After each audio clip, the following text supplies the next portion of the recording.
आज हम करड़ी में 2, करड़ी में 3 और करड़ी में 5 जैसी अन्य अपरिमेय संख्याओं को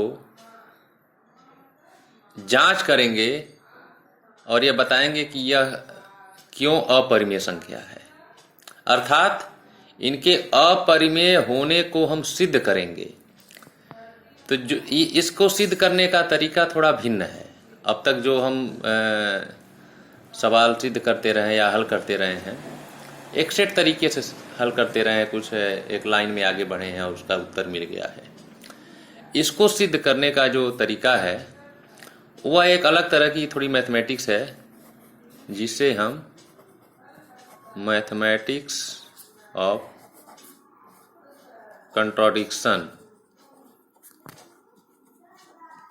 कहते हैं। Mathematics of contradiction. कंट्राडिक्शन का हिंदी अर्थ है विरोधाभास। विरोधाभासी होना, यानी जब दो कंडीशन ऐसे मिल जाए जो दोनों एक दूसरे का विरोध करने लगे तो उसे हम कंट्राडिक्शन कहते हैं अंग्रेजी में, और हिंदी में विरोधाभासी कहते हैं। तो इसको हम मैथमेटिक्स ऑफ कंट्राडिक्शन से सिद्ध करेंगे, या विरोधाभासी शब्द का यूज हुआ है कंट्राडिक्शन की जगह। मैथमेटिक्स ऑफ कंट्राडिक्शन, या कुछ विरोधाभासी तथ्यों को ला करके और उनकी सहायता से सिद्ध करेंगे कि करड़ी में 2, करड़ी में 3 या करड़ी में 5 या ऐसी अन्य जो अपरिमेय संख्याएं हैं वे क्यों अपरिमेय हैं। तो इसको जैसे मैंने पहले ही कह दिया विरोधाभासी शब्द, तो हम जब इसको सिद्ध करेंगे, जैसे मान लीजिए हमें पहला ही प्रमेय सिद्ध करना हो, पहला सवाल हो, और हम इसी को ले लेते हैं करड़ी में 2 को, कि सिद्ध करो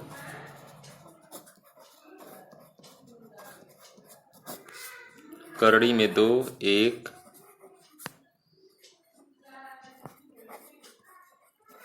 अपरिमेय संख्या है।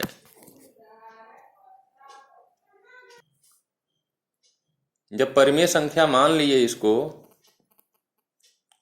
तो यह परिमेय संख्याओं के सारी शर्तों को पूरा करेगा। अर्थात करड़ी में 2 बराबर लिख सकते हैं P/Q, जहां P व Q पूर्णांक संख्याएं हैं तथा Q not equal to 0।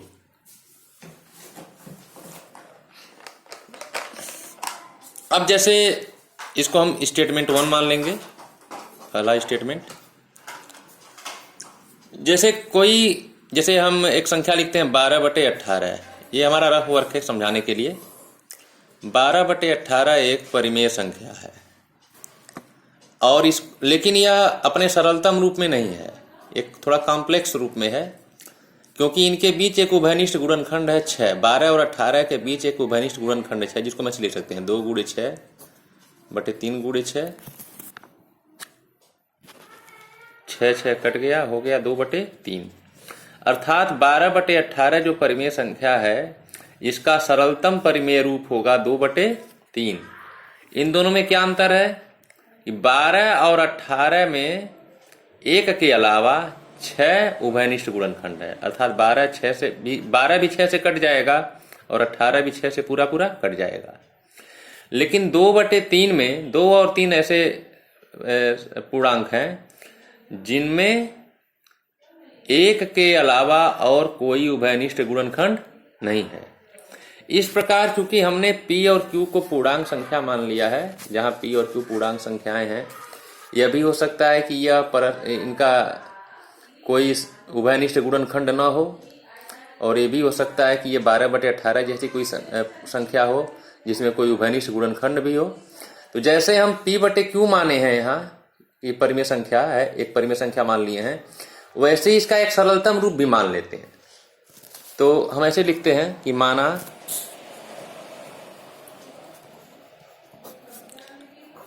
P और Q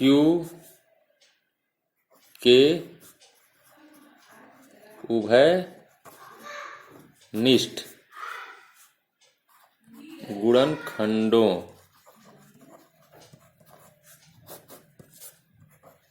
को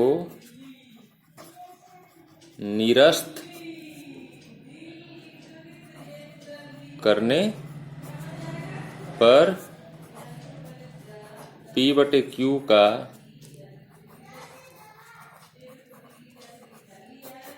सरलतम रूप A/B प्राप्त होता है। बिल्कुल इसी तरह जैसे 12/18 का सरलतम रूप 2/3 है, वैसे ही हम मान लेंगे कि P/Q जो पूर्णांक है, इनका सरलतम रूप जो इनके उभयनिष्ठ गुणनखंड होंगे उनको काट देंगे तो इनका सरलतम रूप हमें A/B के रूप में प्राप्त होगा। अर्थात P/Q बराबर A/B। यह हो गया समीकरण नंबर 2। अब समीकरण 1 और 2 से क्या हो जाएगा? समीकरण 1 में करड़ी में 2 बराबर P/Q है और यहाँ P/Q बराबर A/B है। तो इन दोनों को जब हम एक साथ ज्वाइन करेंगे तो करड़ी में 2 बराबर हो जाएगा A/B। और यहाँ पर जहाँ A और B भी ये भी जैसे यहाँ हमने परिभाषा लिखा है करड़ी में 2 बराबर P/Q, जहाँ P व Q पूर्णांक संख्याएं हैं तथा Q≠0, वो कंडीशन यहाँ भी फुलफिल होगा। अर्थात A और B भी पूर्णांक संख्याएं होंगी। लेकिन किस प्रकार की होंगे? जैसे यहाँ पर अगर हम देखें 12 और 18 भी पूर्णांक हैं, 2 और 3 भी पूर्णांक हैं। A भी 0 बराबर नहीं है, 3 भी 0 बराबर नहीं है। यहाँ 12/18 और 2/3 में अंतर क्या है कि 12 और 18 जो पूर्णांक संख्या है उसमें 6 उभयनिष्ठ गुणनखंड के रूप में है। यानी कि हम कह सकते हैं 12 और 18 परस्पर सह अभाज्य नहीं है, क्योंकि 6 से 12 भी कट जा रहा है, 18 भी कट जा रहा है। लेकिन 2 और 3 जो पूर्णांक हैं ये परस्पर सह अभाज्य हैं, क्योंकि एक के अलावा ऐसी कोई संख्या नहीं है जो 2 को भी काट सके और 3 को भी काट सके। तो हम यहाँ लिख सकते हैं, थोड़ा सा हम जो पूर्णांक संख्या यहाँ पर लिखा गया है P और Q के बारे में, वहाँ A और B चूंकि सरलतम रूप में आ चुका है, अतः हम लिख सकते हैं कि A और B परस्पर सह अभाज्य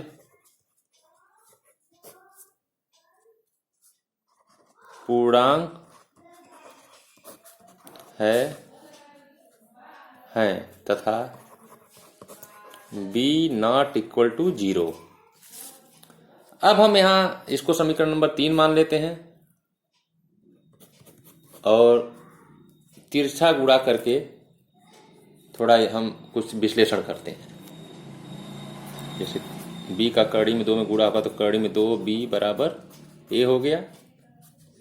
दोनों पक्षों का वर्ग कर देंगे तो करड़ी में 2 का वर्ग 2 हो जाएगा, B का वर्ग B वर्ग, और यहाँ A का वर्ग हो जाएगा A वर्ग।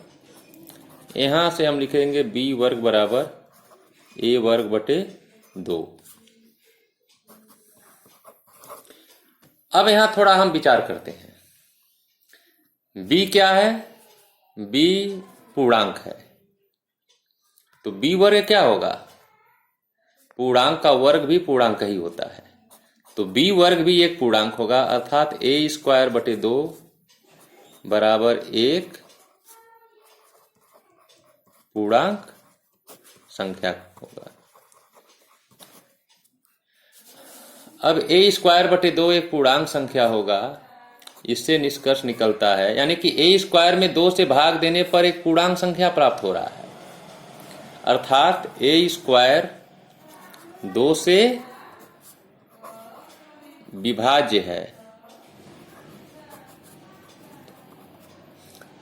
और एक प्रमेय है जो शायद आप लोग 9 में पढ़े होंगे कि A² अगर 2 से विभाज्य होगा तो A भी 2 से विभाज्य होगा।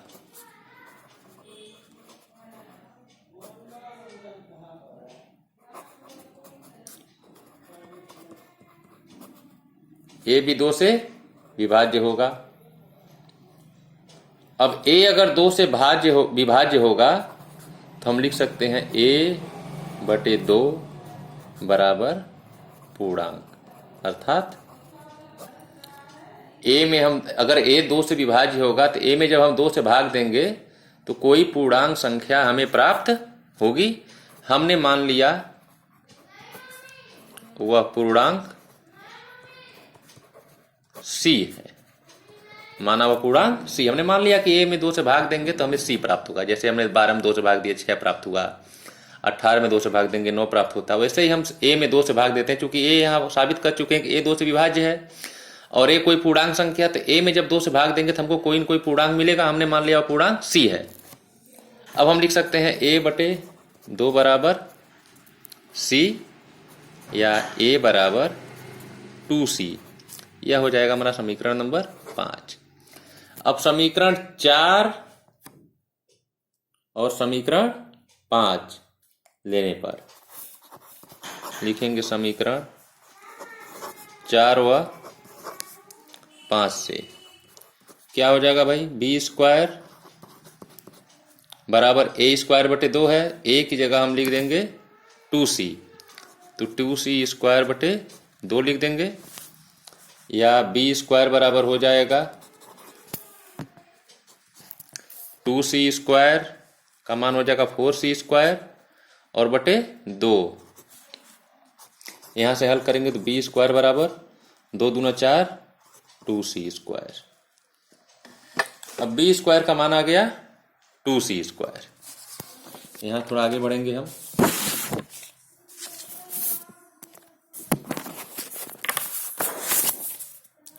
b² बराबर 2c²। इसका अर्थ ये हुआ कि b²/2 बराबर c²। b²/2 बराबर c²। अर्थात अब c क्या है, c हमने पहले से ही मान रखा है कि वह एक c क्या है, पूर्णांक है। तो c का वर्ग क्या हो जाएगा, c का वर्ग भी पूर्णांक हो जाएगा। तो b²/2 बराबर पूर्णांक आएगा। अब फिर वह निष्कर्ष निकलेगा जो एक a² का निकला था, यानी कि b²/2 बराबर जब पूर्णांक होगा तो b² 2 से विभाज्य होगा और अगर b² 2 से विभाज्य होगा तो b भी 2 से विभाज्य होगा। अब ये हो गया स्टेटमेंट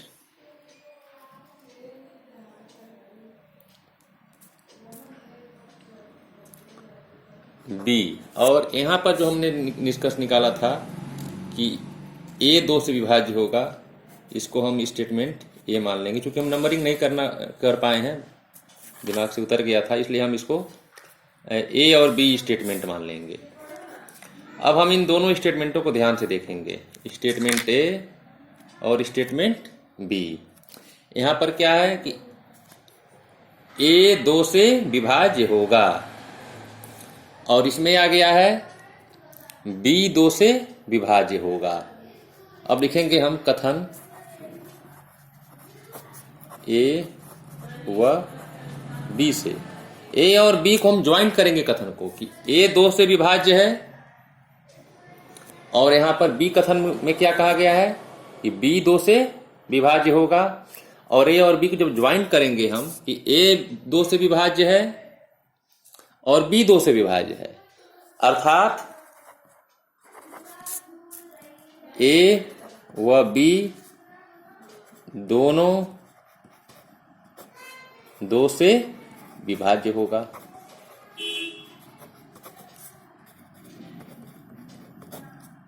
a और b दोनों 2 से विभाज्य होगा। अब हम इसको मान लेंगे स्टेटमेंट 5 तक हो गया था नंबरिंग में, 5 तक, छठवां मान लेंगे। अब हम स्टेटमेंट 3 पे आएंगे, जो हम शुरुआत में लिखे हैं कि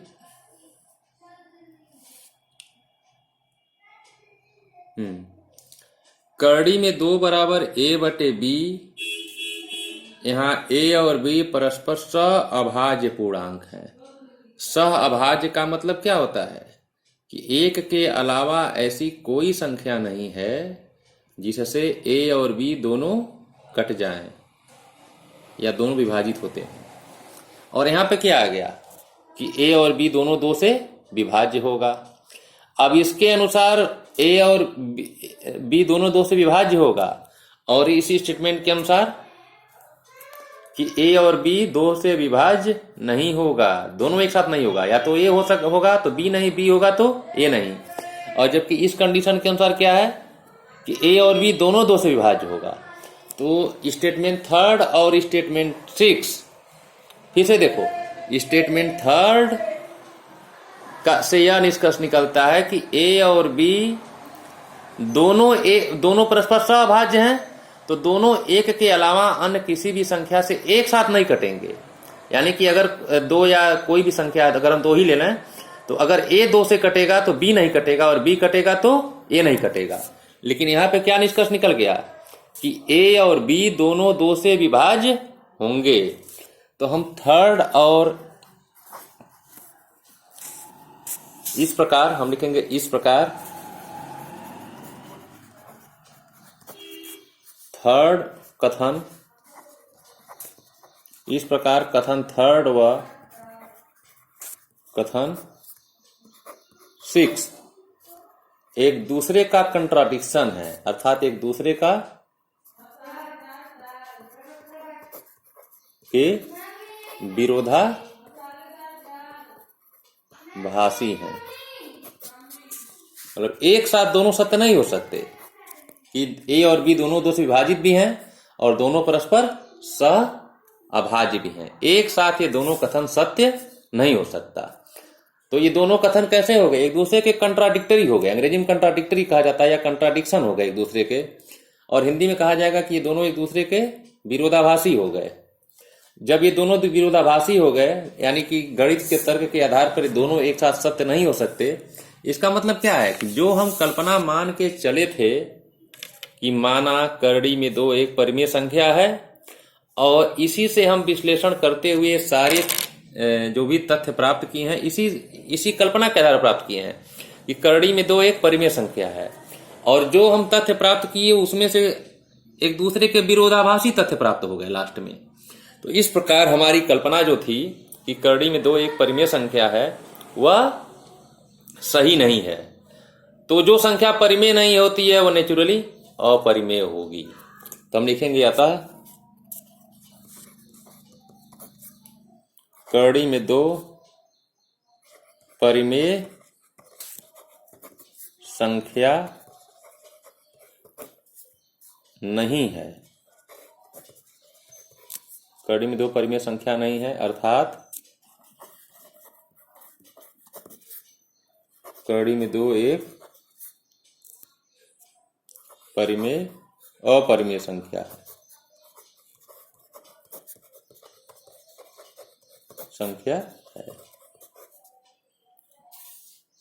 इस आधार पर हम, जैसे अब इसके आगे अगर हमें करड़ी में 3 सिद्ध करना हो, या सिद्ध करो करड़ी में 3 एक अपरिमेय संख्या है, या करड़ी में 5 एक अपरिमेय संख्या है, तो हम इसी तरह से बस यहाँ जहाँ करड़ी में 2 रखा है वहाँ करड़ी में 3 रख देंगे, करड़ी में 5 रख देंगे, करड़ी में 7, करड़ी में 11, करड़ी में 10, जो भी करड़ी वाली अपरिमेय संख्या होंगी उनको हम इस करड़ी में 2 की जगह रख देंगे, और बिल्कुल इसी प्रक्रिया से हल करते करते हम ये सिद्ध कर देंगे कि वह एक अपरिमेय संख्या है।